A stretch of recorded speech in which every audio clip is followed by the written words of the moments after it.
तो दोस्तों CG power ने अपने क्वार्टर फोर के नंबर को डिस्क्लोज कर दिया है। तो चलिए देखते हैं क्या है क्वार्टर फोर के नंबर्स के अंदर। मैं आपको मार्केट का जो एस्टीमेट है उसके साथ कंपेयर करके समझाता हूँ कंपनी के नंबर कैसे देखने को मिल रहे हैं।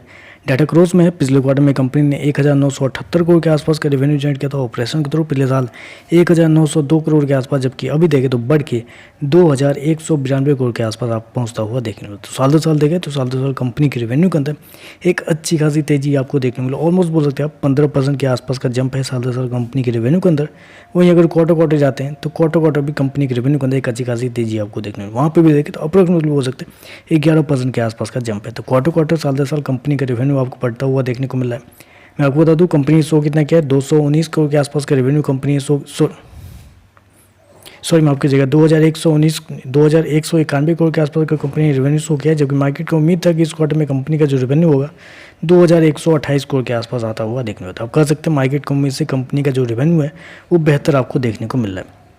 खर्चे की बात कर लेते हैं तो देखिए पिछले क्वार्टर में कंपनी ने 1742 करोड़ खर्च किए थे, पिछले साल 1654 करोड़, जबकि अभी देखें तो कंपनी खर्चे 1932 करोड़ के आसपास आपको देखने को मिल रहे हैं। तो कंपनी के खर्चे भी देखें तो कंपनी के खर्चे ऑन एन एवरेज कंट्रोल में ही देखने को मिल रहा है इस क्वार्टर में। चलिए कंपनी का प्रॉफिट क्या निकलता है वो देखते हैं। पिछले क्वार्टर में 747 करोड़ का प्रॉफिट, पिछले साल मात्र 426 करोड़ के आसपास, जबकि अभी देखें तो कंपनी का प्रॉफिट 233 करोड़ के आसपास आपको जाता हुआ देख लो। तो कंपनी का जो प्रॉफिट है उसके अंदर एक अच्छी खासी गिरावट आपको देखने को मिली क्वार्टर साल दर साल दोनों। और उसके पीछे बहुत सारे रीजन भी। रीजन क्या पहले भी मैं आपको बता दूं, इस क्वार्टर में क्या हुआ है, इस क्वार्टर में कंपनी को टैक्स के रूप में अच्छा खासा पे करना पड़ा है। डेफरल टैक्स में कंपनी को 75 करोड़ के आसपास लगा है, जबकि पिछले साल देखें तो मात्र 14 करोड़ के आसपास लगा था। डेफरल टैक्स इस क्वार्टर में कंपनी का साल दर साल आपको ज़्यादा देखने को मिल रहा है।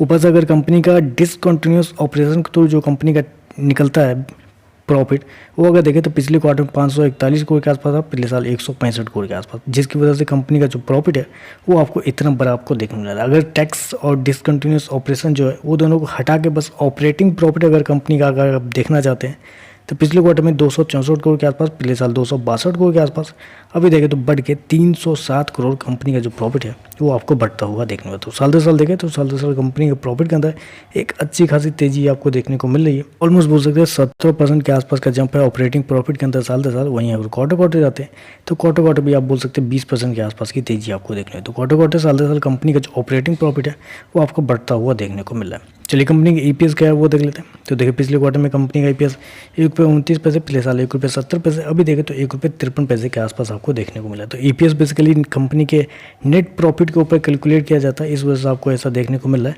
ओवरऑल देखें तो मेरे हिसाब से नंबर तो अच्छे लग रहे देखने को मिल रहे हैं। हालांकि कुछ एडजस्टमेंट है टैक्स और डिसकंटिन्यूस ऑपरेशन के थ्रू, उसकी वजह से नेट प्रॉफिट थोड़ा सा आपको गिरता हुआ देखने को मिल रहा है। तो देखते हैं मार्केट कैसे रिएक्ट करता है। तो चलिए बस आज के लिए बस इतना ही। वीडियो पसंद आए तो लाइक कीजिएगा, साथ में साथ चैनल को सब्सक्राइब जरूर कीजिएगा। धन्यवाद।